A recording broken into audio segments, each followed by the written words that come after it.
Telecast.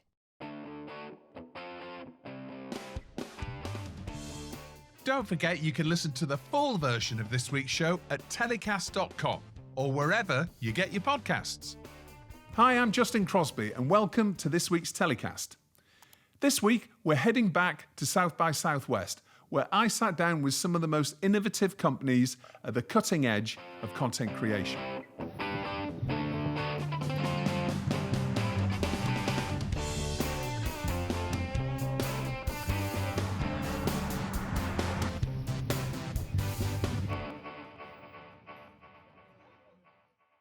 First up, we have Overplay, a company aiming to revolutionize the $574 billion digital media landscape with the first frictionless platform for user-generated games, where everyone can turn their videos into games in minutes with no coding. They were just featured on Shark Tank in the US, so listen in and see how they did. Welcome to Telecast, Carolyn. How are you? Great. I'm great. How are you? I'm really well, really well. I'm really excited to talk about Overplay. Thanks.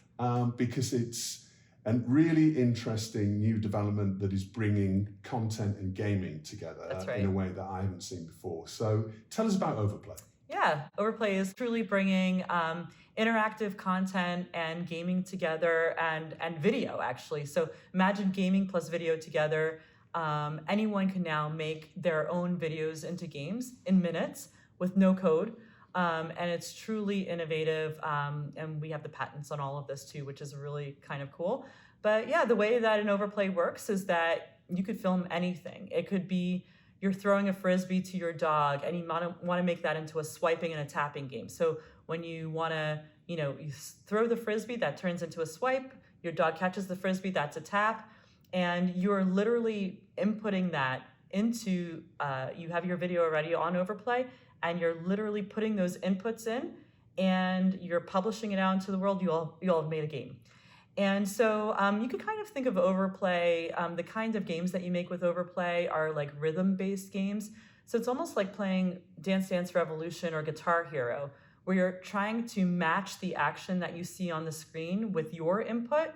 And you're getting points for how accurately you're playing. But now it's like anything could truly be made a game. Any YouTube video, anything that you put on TikTok, commercials could be made into games, movie trailers.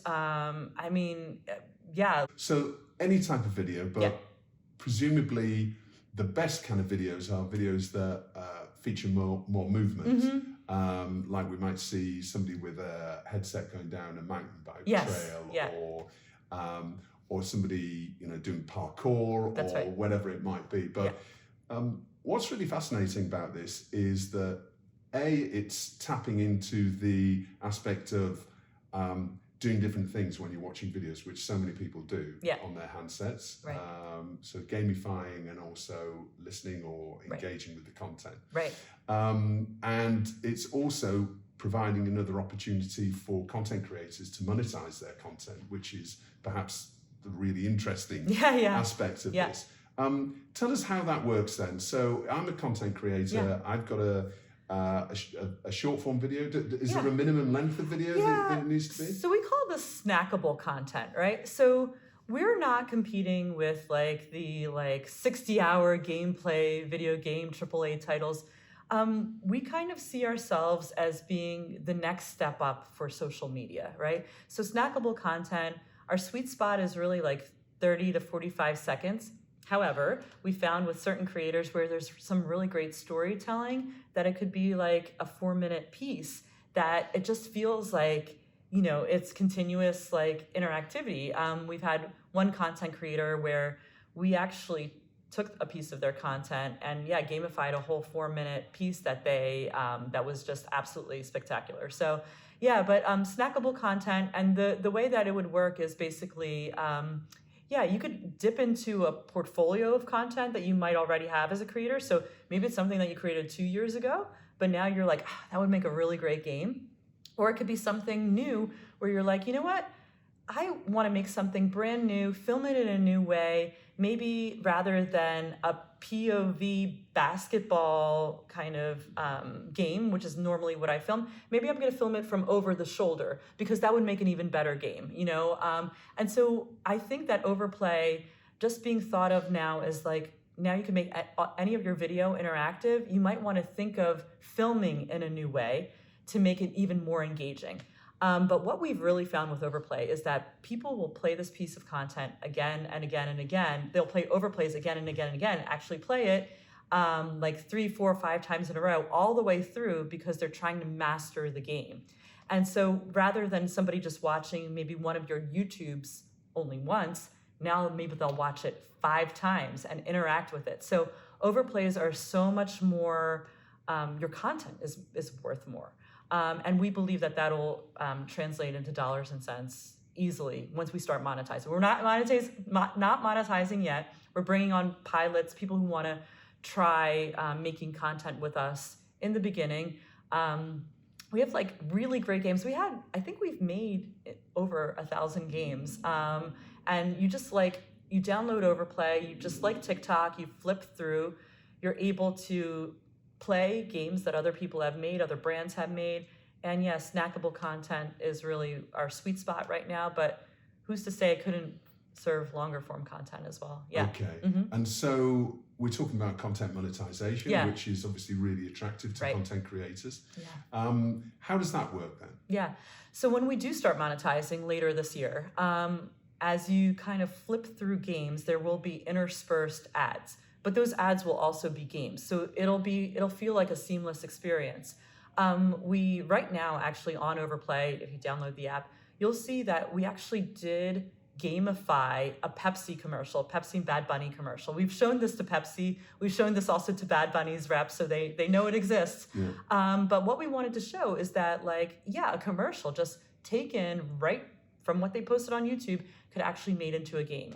And also the rewards could be given, I think that the call to action at the end of that was, open a bottle of Pepsi and get the free Bad Bunny download from Apple Music, right? But you had to open a cap of Pepsi, go into their website, get that free download. Imagine that could all happen directly through the Overplay app. So it's a seamless experience, and it's also just a good game that people would want to play again and again and want to share with their friends. So we think that adding the interactivity to content is really a game changer for content creators, for brands, for advertisers.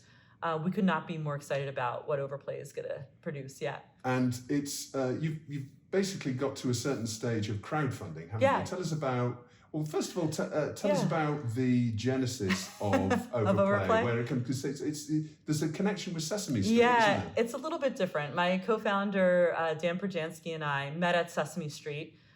He ran interactive production, and I ran digital media business development. So for a number of years, we were making all sorts of really cool interactive stuff for kids, AR and VR games, console games, all the deals with the streaming services, Netflix, Hulu, YouTube, getting Sesame content to the next level, reaching kids in a new way. And everybody wants to work with Sesame Street. I mean, it's just who doesn't want to work with Elmo? Truly, Elmo Cookie Monster. Larry David. Yeah. Oh, well, Larry David, right. That was shocking. But normally everyone loves Elmo. Yeah.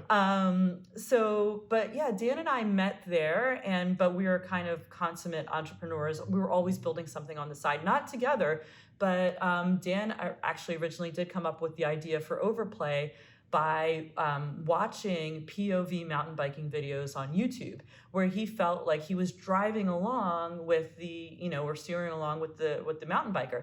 And he's like, oh, I wonder if I can make this video into a game. And he came up with a way to do it. And then he's like, but the cooler thing would be is if that mountain biker could make his own video into a game. And Dan came up with a way for them to do that. And that's what this whole patent and everything is about. And so I knew Dan was working on this. He actually called me up during COVID, and he said, hey, the MVP is built, patent is done. Let's get to it. And so, we raised our first round of funding in 2021. And that was mostly angels and some funds and some friends and family money. And then we raised our second round of funding last year, $3 million. I call it a pre-seed 2 round, and raised it. Half of it came from institutional, and half of it came through our WeFunder. And then just 2 days ago, we launched our new WeFunder. We're raising a $5 million round, and we're also raising institutional at the same time. But yeah, we got a brand new patent just came in a couple of weeks ago. We are about to announce some partnerships and pilots, which we're like super excited about. And yeah, we're here at South by because we were finalists for the Innovations Awards for social media. So we had a booth. Mark Cuban did come by to our booth, and we were on Shark Tank. So yeah, that's right. Well, I wanted to ask you about Shark Tank, which broadcast in the States a few weeks ago. Yeah. Tell us how that went. It was awesome. It was like one of the best experiences of my life, and not just for our company, but it was truly, it's been on for 15 seasons. Everybody at the show, I know that they don't get enough credit, but people have worked at Shark Tank for 15 years because it's such a great show to be, to be producing, to the writers, the editors. They're really caring for each other, but also for the entrepreneurs. They're very pro-entrepreneur. Like, they want you to have a great experience. They want you to feel cared for. And it was just amazing. And, we were actually contacted by Shark Tank. We never actually applied. So they somehow found us. I think they may have found us through the WeFunder, which is really great. So if anybody's thinking about equity crowdfunding, there's other benefits about you getting out there that you might not even think about. So it's more than money. But yeah, they found us. And we worked together with them all summer to put a great kind of pitch together for the Sharks. And we did something very innovative on the show. We had the Sharks, of course, Mark Cuban and Mr. Wonderful playing against each other. 5 mini games that we actually made from each of the Sharks' social media, and it's hilarious. I think it's unlike something that's ever been on the show before. And of course, Mark did come on as an investor and an advisor to Overplay, and he's been just phenomenal. Very supportive. I email him, he gets back to me within 1 minute. I have no idea how he does it, considering he has something like, he's invested in over 400 companies or something. So I feel it's great having him. And he has a whole team behind him who helps us out with various aspects. Yeah. So what's next then? So just to go very briefly back and recap how you actually use Overplay. So I've got a video on TikTok, or it could be on YouTube Shorts, or I upload that content onto the Overplay website, essentially. That generates a link, and then you can share that link basically with your social network. Yeah, right. So the way that you actually, so you upload your video onto Overplay, you add the gaming layer through our platform. So you are actually inputting it in. Our AI technology that we're incorporating will also feed up to you animations, sound effects, music, eventually also backgrounds that you could change. So if you have a video of your friend shooting hoops, rather than shooting hoops just in your local court, they could be shooting hoops in space. So to change the background, that's eventually where we're headed with Overplay. Incorporating these AI components so that way Overplay's AI can serve as a creative assistant to you making the games. So it's not like we're going to hand it over to the machine to make the game. No, we actually think that human component of being creative and also creating content that's relevant to your audience is like, that's what you know best. You know your audience best. So we want you to think about the inputs, to think about the animation, sound effects, all that other stuff. But AI is going to help you out as a person who's never made games before to actually make a effing awesome game. And I mean, that's what we're trying to get to, like where everyone can feel like they're a game maker now. They really feel empowered to make games and feel really proud of the content that is coming out. Like, they're pushing this out into the world. Like, I had never made games prior to making an Overplay. Like, it's kind of cool that me, who is not an engineer, who knows nothing about coding, can now make an overplay. And this is in the public realm. Is it actually?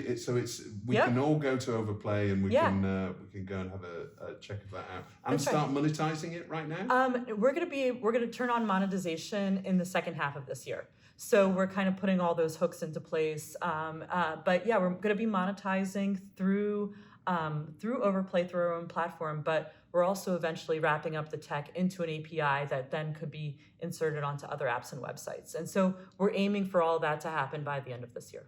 Yeah. Exciting. Yeah. Well, Caroline, thank you so much for coming on Telecast. It's been really fascinating. It's one of my favorite new AI-driven tech innovations that I've seen at South by Southwest. Thanks for having us. All the best, and congratulations on your success on Shark Tank. More to come. Thank you. Thank you.